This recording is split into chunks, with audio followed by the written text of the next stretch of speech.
Hello दोस्तों, कैसे हैं आप सब। आई होप आप सब बहुत अच्छे होंगे। ये देखें, आज की भोग पूजा से आरती, मेरी भोग पूजा से आरती सब हो चुकी है दोस्तों। और ये देखिए विष्णु भगवान का पूजा, जो कि कार्तिक में बहुत महत्वपूर्ण होता है और इन्हें कार्तिक मास बहुत ही प्रिय है। तो देखिए, इनका बहुत विधि विधान से और बहुत खास पूजा होता है। माता तुलसी का भी खास पूजा होता है, क्योंकि कार्तिक मास में विशेष करके इनकी पूजा होती है, क्योंकि इनका विवाह होता है। तो इसलिए पूरे मास हमें तुलसी में सिंदूर नहीं चढ़ाना है दोस्तों। बहुतों का कमेंट था दी कि सिंदूर हमें रोज़ ही लगाना होता है, कार्तिक मास में भी लगाना होता है। बहुत लोग बोलते हैं नहीं लगाना होता। तो देखिए, कार्तिक मास में माता तुलसी को आपको जैसे ही आप तुलसी में दीपक का संकल्प लेंगे कि हम पूरे मास कार्तिक मास में हम दीपक जलाएंगे माता को, तो उस संकल्प के साथ आपको एक माँ का नया पौधा लगाना है तुलसी का। ठीक है, कार्तिक जैसे स्टार्ट होता है, पूर्णिमा के दिन ही आप लगा लें या कार्तिक के पहले दिन लगा लें। जिस दिन पहला दिन स्टार्ट होता है तो उस दिन भी आप लगा सकते हैं। तो माता का जो पौधा है वो नया पौधा होना चाहिए। नया पौधा आप लगा लें, या फिर आप नहीं लगा सकते हैं, आपका पुराना पौधा है, बहुत बड़ा पौधा है, तो उन्हें अच्छे से स्नान करके, उनके पत्तों को साफ सुथरा करके, उसमें सिंदूर नहीं लगा होना चाहिए, उसको अच्छे से स्नान करवा के साफ सुथरा करवा करके हमें उनको साफ चुन्नी पहना, लाइट कलर का, लाल चुन्नी नहीं चढ़ेगा दोस्तों, हल्का पीला, हल्का क्रीम कलर का चुन्नी आप उन्हें लगा सकते हैं, हरी चुन्नी लगा सकते हैं। तो इस प्रकार से आपको उन्हें चुन्नी लगा देनी है। ठीक है, उसके बाद वो चुन्नी कब उतरेगा दोस्तों, वो जब कार्तिक मास, जब देव उठान एकादशी जिस दिन होता है, जिस दिन माता शालिग्राम का विवाह होता है, उस दिन हमें वो चुन्नी हटा करके उन्हें नया श्रृंगार करना है, नया स्नान करवाना है। ठीक है, तो वो चुन्नी हमें उस दिन देव उठान के दिन, जिस दिन भगवान को जगाते हैं हम, उस जिस दिन उनका विवाह होता है, उस दिन हमें तुलसी को नया वस्त्र, नए श्रृंगार के साथ उन्हें तैयार किया जाता है और 16 श्रृंगार करवा कर उनका विवाह कराया जाता है। तो इस प्रकार से होता है। तो पूरे कार्तिक मास में माता को सिंदूर नहीं लगता है, उसी दिन लगता है एक दिन। ठीक है, तो आप ध्यान रखें, वो बिल्कुल सही बात है कि कार्तिक मास में तुलसी को सिंदूर नहीं लगाया जाता है।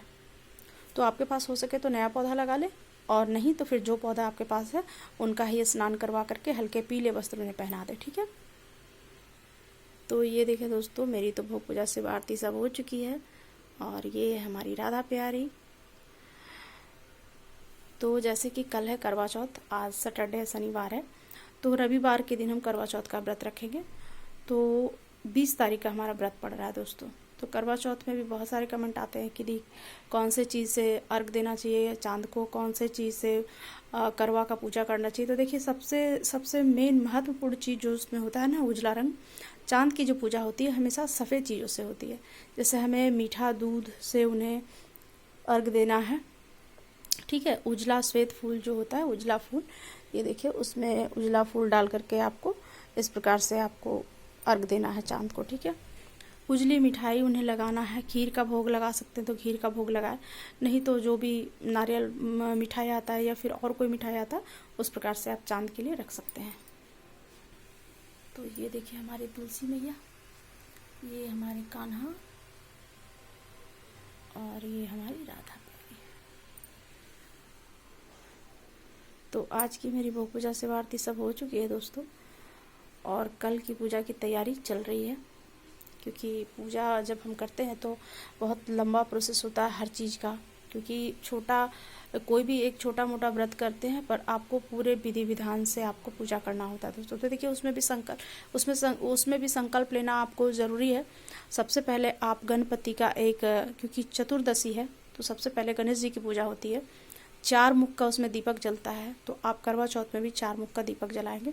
देखिए, अर्घ देने के लिए हमें चांदी का लोटा चाहिए, या नहीं है तो आप स्टील के भी लोटे से दे सकते हैं। ठीक है, तो इस प्रकार से एक चांदी का लोटा ले लें और इसे चांद को अर्घ दें। ये करवा के पास भी आप रख सकते हैं और चांद को अर्घ भी दे सकते हैं, ज़्यादा खास काम आता है चांद को अर्घ देने में। तो इस प्रकार से इस लोटे से देना है। और ये रही हमारी छलनी। तो इस प्रकार से जो छलनी है देखिए, तो ये रखना ज़रूरी है। और इसकी पूजा भी होती है दोस्तों। सबसे पहले इसकी पूजा कर लें हम, उसके बाद फिर हमें ये चांद को देखना होता है। तो इन सब चीज़ों का बहुत विशेष ज़रूरत पड़ता है दोस्तों। और देखिए, करवा का जो है, करवा माता का फ़ोटो होना ज़रूरी है, और इसमें खास शंकर पार्वती जी, गणेश जी, कार्तिकेय जी की पूजा होती है, तो हमें उनका भी तस्वीर रखना है, या तो फिर मिट्टी से या हल्दी से गौरा गणेश को बनाना है। ठीक है, सबसे पहले हमें गणेश जी की पूजा करनी है, फिर कलश की पूजा करनी है, उस प्रकार से फिर माता पार्वती और शंकर भगवान का पूजा करना, फिर करवा माता का पूजा करना। सारा पूजा होने के बाद फिर संध्या को हमें थाली अपना तैयार करना है और चांद को अर्घ देना है। अर्घ देने के बाद फिर आप पारण कर सकते हैं। देखिए चांद को अर्घ देने का समय है 8:36 से शुरू स्टार्ट हो रहा है, 8:36 से शुरू हो रहा है दोस्तों। तो उससे पहले तैयारी कर लें आप अर्घ देने का। और चांद का अर्घ विशेष तरीके से एक थाल में, आप के पास कोई चीज़ नहीं तो एक थाल रख ले, एक बरगुना रख लें, उसमें आप पानी भर लें और चांद का आवाहन कर ले, एक सिक्का डाल ले। चांद का आवाहन करने के बाद उनको अर्घ दें, ठीक है। और उन्हें हर चीज़ उजला ही चढ़ता है दोस्तों। माता गौरा को भी श्रृंगार का सामान चढ़ेगा और माता करवा को भी सामान चढ़ेगा श्रृंगार का, ठीक है। चांद के लिए आप एक उजला रुमाल रख ले या धोती चढ़ा सकते हैं तो धोती रख ले, नहीं तो वस्त्र के रूप में कलावा रख ले और जनेऊ रख ले। तो इन सब प्रकार से आपको लौंग, इलायची, सुपारी, पान से भी चांद को मुंह मीठा करवाना है। और फिर अपनी पूजा करने के बाद फिर आप अपने पति का पैर छुए आशीर्वाद ले और फिर उसके बाद आप पारण कर सकते हैं। तो इस तरीके से आप करवा चौथ की तैयारी कर ले दोस्तों। मेरी तैयारी तो हो चुकी है और जो बचा है वो सुबह की तैयारी हो जाएगी। ये देखिए मेरी भोग पूजा से आरती सब हो चुकी है। तो कल तो मैं इनका वस्त्र नहीं बदलूंगी क्योंकि वाइट है, तो अभी तो दिवाली पे इनका वस्त्र बदलेगा दोस्तों। तो एडवांस में ही सबको हैप्पी करवा चौथ और अच्छे से करवा चौथ मनाएं और टाइम से मुहूर्त से पूजा करें दोस्तों। और दक्षिणा जरूर चढ़ाइएगा, संकल्प जरूर लीजिएगा, कलश जरूर लगाइएगा, क्योंकि इन सबों के बिना होम जरूर कीजिएगा और दान जरूर कीजिएगा, क्योंकि इन सबों के बिना ना आपका कोई भी पूजा पूरा नहीं होता दोस्तों। तो आप अपना पूजा को पूरा करें और सभी तरीके से अच्छे से करें। तो मेरी तरफ से सबको राधे राधे।